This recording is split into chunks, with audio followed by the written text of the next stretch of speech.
Howdy folks, my name is ReadyApco, and welcome back to part number 12 of Let's Play Super Mario 64. In the last part, we finally conquered that dastardly shifting sand land. I should have come up with an S word. Sinister shifting sand land. That's a much better, it doesn't roll off the tongue quite very easily, I gotta say, but it is fun to say. Sinister shifting sand land. We managed to accomplish that, and we can finally move on to course number 9. Reacting to the star power, the door slowly opens. Got another one of these fancy automatic doors to lead us into our next stage. So here we are, we've got a big blue portal. I wonder where it could possibly lead in the castle here. It goes to the Dire Docks. And it looks like we're gonna board Bowser's sub? How did he get a whole submarine inside of a dock like this? I mean, could be a tiny little submarine for all I know. And for all I actually know, submarines aren't that big. But now that I'm thinking about it, I'm pretty sure I do know that actually for a fact that submarines are huge. They hold crews of, I'm not sure how many people up to, but I'm sure it is quite a lot. See, this is why I don't have the time or patience to go through all of those old videos, because I know I'm going to have so many things that I actually didn't just care to fact check at the time. Despite having the power of the internet at the tip of my fingers, I just simply did not fact check anything. Why would you fact check anything when you can just say baseless nonsense and people will listen to it anyways?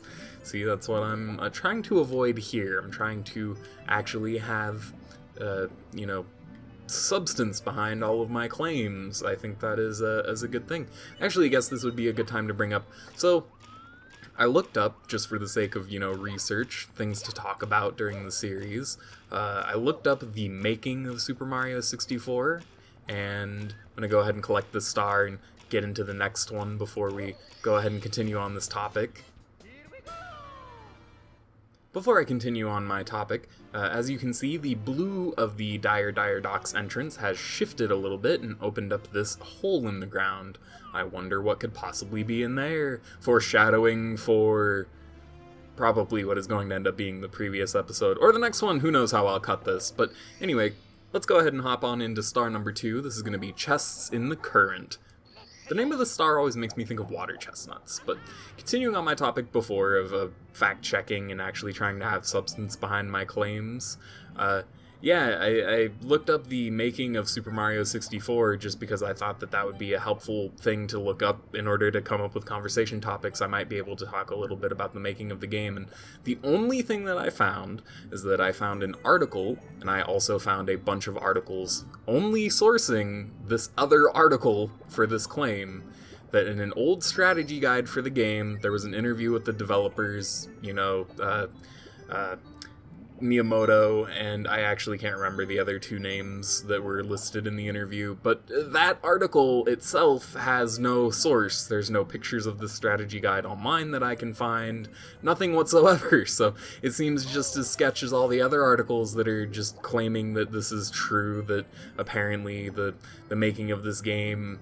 And, for all I know, this could totally be something I just didn't look hard enough into, but yeah, I didn't actually want to bring any of that stuff up just in case it didn't end up being true, since there was no source for it. So it is important to touch the chests and most curious. That was a funny way to say that, sorry. I guess for touching the... No, okay. The first chest that you're supposed to touch is the one that is somewhat perpendicular to the platform here in the middle. So it's not either of the two that are either facing it or facing away from it. It is this chest over here that you must touch first. And I think if you touch the wrong one in order, they all close again, and you have to start with number 1, so... If I can angle Mario, you have to actually touch them with the front of Mario, which is something that I learned. You can't just float into it with Mario's butt and expect the chest to open presto for you. You have to actually touch it with your face, which makes things just a tiny bit more challenging. As you can see, the vortex in the center of the room, if I stop swimming, it is slowly sucking me in, and if I allow it to do so all the way, it will result in a lost life for Mario. So let's see if we can avoid that by properly collecting all of these treasure chests in this order. So all you have to do is start with the one that is sideways to the center platform, and then swim counterclockwise from there, and you should be able to find the correct order for everything. This star always gave me trouble when I played it when I was young, the very first time I played this game, pretty much for this exact reason. I didn't know the swim timing back then, though, and you need to have really good swimming to be able to swim out of the very strong current that is pulling you in towards the center. So I would go to collect the chest and then immediately swim in towards the vortex and die before being able to swim over to the star. Happened almost every time. Let's not have it happen here. Oh, and collect our second power star. And here's where the wall is going to shove me down. That was absolutely fascinating to watch in motion. I'm not really sure what all that was about. I was really curious. Alrighty, we've got star number 3 in Dire Docks. It's going to be pole jumping for red coins. And we finally have the ability to return to form. Here we are going to be collecting 100 coins in total. Now, I was mentioning before when I was talking about 100 coin stars very, very early into the series that some stages are very, very close to 100. This is one of them. As a matter of fact, I managed to get to the point where I got 92 out of 100, and I could not find 8 last coins. So it actually caused me to re-record this episode. I got to like 40 minutes of recording, and I had only collected 3 power stars in total, because I had to do Bowser in the Fire Sea. I should absolutely mention that in order to get the submarine to disappear in this stage, in order for the poles to appear to get the 8 red coins, you do need to do Bowser in the Fire Sea first, which is that little hole in the ground. Actually, I guess I can't save that for the next episode. See, I really do not plan these things out. You will find that out when you watch the next video and see my experience in the Fire Sea, but you have to clear that out first in order to get the submarine to disappear to allow you to actually collect all of the coins in this room. Or, not in this room, in the next room, rather, considering this is only a 2-room stage. That said, I do like the layout of Dire Docks. I think it's kind of cool, if a little bit linear and less open than the other ones. But then Jolly Roger Bay also kind of does the same thing with its sea cave. It's a very separate area, the same way that these 2 areas are very separate from one another because they are separated by a big old cave. Or if you want to take the non-voice cracking Avatar approach, it's a secret tunnel. And we're going to swim on through this secret tunnel. Thankfully, the frame drops from the submarine being in the stage should be gone, although I might sometimes experience some other frame drops. And I do want to say that I have noticed that that occurs sometimes in almost every single video, and it is an unfortunate consequence of recording at 1080p, but YouTube doesn't list 720p as HD anymore, and I think I would rather have the sometimes awkward couple second gaps in footage than upload in something that isn't considered HD anymore. And I understand that that almost might be a little bit selfish, but I have a feeling that YouTube's algorithm will prefer the 1080p video regardless of whether or not it has occasional frame drops within it. So, I mean, yeah, I guess occasionally explaining the sometimes, I guess it's sketchy, but that's because YouTube's system is sketchy. You use a sketchy system, you gotta do silly things in order to get noticed by it, which is really unfortunate. I wish that we could go back to the days of more honest video making, and that's what I'm, of course, attempting to do here. I never want to come across as anything else, but, like, I'm just, you know, playing the game and having fun. That's what I'm here to do. But a lot of the more popular content creators, things could be said about the way that they format their videos to be especially lucrative with the way that YouTube's system works. And I don't think that these people are necessarily 100% to blame for producing videos like this. I mean, yeah, there is something to be said for content that loosely makes it to the 10-minute mark with actual content. Just to be able to get better noticed by the algorithm. There is something to be said about that, but on the other hand, the video creators are doing this because of YouTube's algorithm. Never mistake that it is the algorithm of YouTube's doing that causes the state that we are in, so that is basically my spicy hot take on the YouTube scene. Not that anyone should take that super seriously with my 10 average views per video. But hey, I have 10 average views per video, which in my opinion is considered, like, that's impressive. That's way more than I was ever hoping for starting this back up again, honestly. I was pretty much expecting the experience, because when you upload on YouTube and you have no subscribers, I can see the numbers and I can definitely see that most of the people that are watching are previous subscribers, which is fantastic. I love that you people are here. I absolutely am so thrilled that some of my old buds from back in the day are like, hey, you're uploading again. That is awesome. I'm glad that you all are also getting the same enjoyment from me putting these videos up that I am, and that's super fantastic. All that said, though, it doesn't necessarily give me a lot of ability to talk like it doesn't give me the ability to talk from a position of knowledge on these things, or at least a knowledge of experience with these things. You know, I do, of course, do my own little, search engine optimization, and of course I custom make all my thumbnails and get the screenshot. Okay, come on, jump up here. I get all the screenshots myself and make everything in all my art assets, or everything that I've created. And I guess I can be kind of proud of that. But,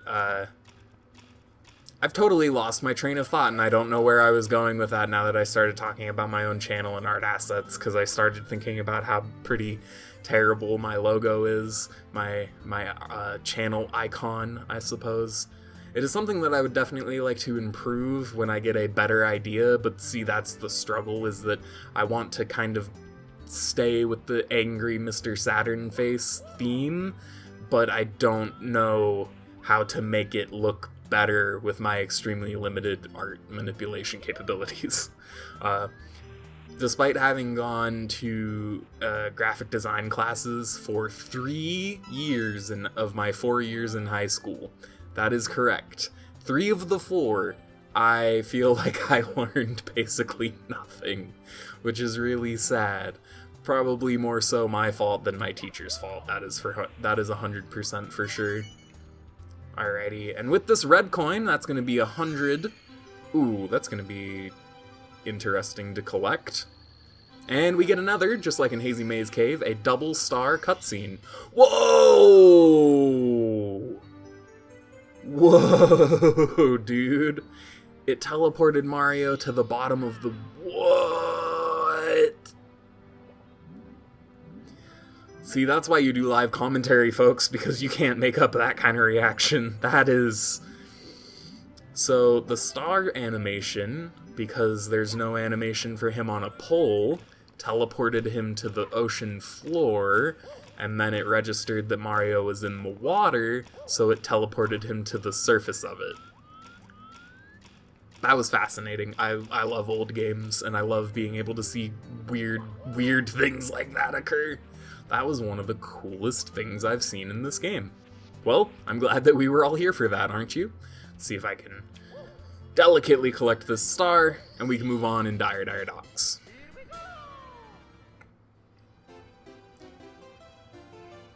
And of course, I've totally forgotten. You've found 70 power stars. I even made a mental note that when I collected 70 stars, I would need to do this. The mystery of the endless stairs is solved thanks to you. And is Bowser ever upset? Now, on to the final bout!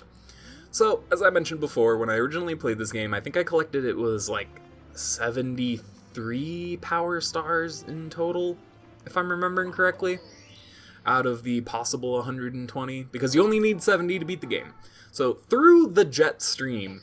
Now, wasn't this the exact same as the name in Jolly Roger Bay? Reusing star names is not cool, guys. I don't recommend doing that. Like, come on, there's only 120 stars in the game, and I know Let's Players that have literally thousands of YouTube videos. Actually 2,000 plus. And they managed to come up with a semi-unique title for almost every one of them. I'm not going to come out here claiming, like, you should expect a person to be able to come up with 2,000 unique names, especially when you go over series like, if I were to do Super Mario Sunshine, well, no, since I'm naming all the titles for this series, just the level names, of course that wouldn't be an issue for me in particular, but other people is what I'm talking about. But seriously, if you're only naming 120 stars, it should not be that hard to come up with unique names for all of them. Maybe that's just a strong opinion talking. So all we've got to do is swim through 5 of these rings that are spawning out of this jet stream here, and then I'm going to take the easy way out and not try to time my way through that jet stream since I actually have the metal cap available to me now. Let's go ahead and grab that and swim on down to the jet stream. So, as you can see, there's another star over there, and you may have been a little keen-eyed and noticed that there is also a blue cap box. Wonder what that is all about. Star number 5, the Manta Ray's Reward. Looks like we won't be finding out what that other star in the cage is about until the next level. I had mistakenly ordered the levels in my mind, so... The Manta Ray is also spawning these little bubble rings that seem to give us life and... Well, life and air are the same meter in this game, so I was about to say life and air like they're different things. It gives us life, and by swimming through, if I can do so delicately... You have to swim through 5 rings in a row, similar to the jet stream before, and I think I messed it up. 1, oh wow, it didn't even give me the first one. This is actually a little tricky trying to swim after the Manta Ray. He kind of takes an awkward path here. And you can collect the rings for air and also fail to collect you have to hear the sound effect and also see the number pop up for it to confirm. And that's number 5. It's going to reward us with the Manta Ray's Reward. Excellent, excellent. Don't swim into the jet stream, please. And we've got our final star for Dire Docks, collect the caps. Can't imagine what we'll be doing here, especially since there's only one more star in the stage, and we've already seen where it is. And I've already kind of hinted at what we're going to be doing, and the name of the star kind of tells you exactly what to do. So, I wonder exactly what it is we'll be doing in this stage. How long can I keep the suspense up? Okay, sorry, I'll stop talking all weird and keeping the suspense. Why am I like this? I ask myself that question almost daily. Just why? Why this in particular? Of all things that you could choose to be, it is this that you manifest as. It's really fascinating. That was sarcastic. I'm not entirely sure what all that was. Just me being really silly and kind of running out of things to say. No, it's really bad to say that you're running out of things to say because, you know, for me, that's almost never the case. I actually managed to keep the periods of silence no longer than I think 3 seconds. I think 3 seconds was my longest period of silence, which I'm sure to some people is absolutely obnoxious, but I enjoy talking. Of course, that's why I do this. I enjoy hearing myself talk. What other reason could there possibly be? And that's it. That's our final star in Dire Docks. That's 7 out of 7. And I managed to do the Fire Sea star as well. So, made really good time for this course. I'm really, really proud of myself with this one. So, in the very next part, we're going to be tackling actually Bowser's Fire Sea. You're going to be seeing it then, as well as some castle side stars before we move on to course number 10. Hope you guys are as excited for that as I am. My name is Ready Apko, and I will be seeing you then.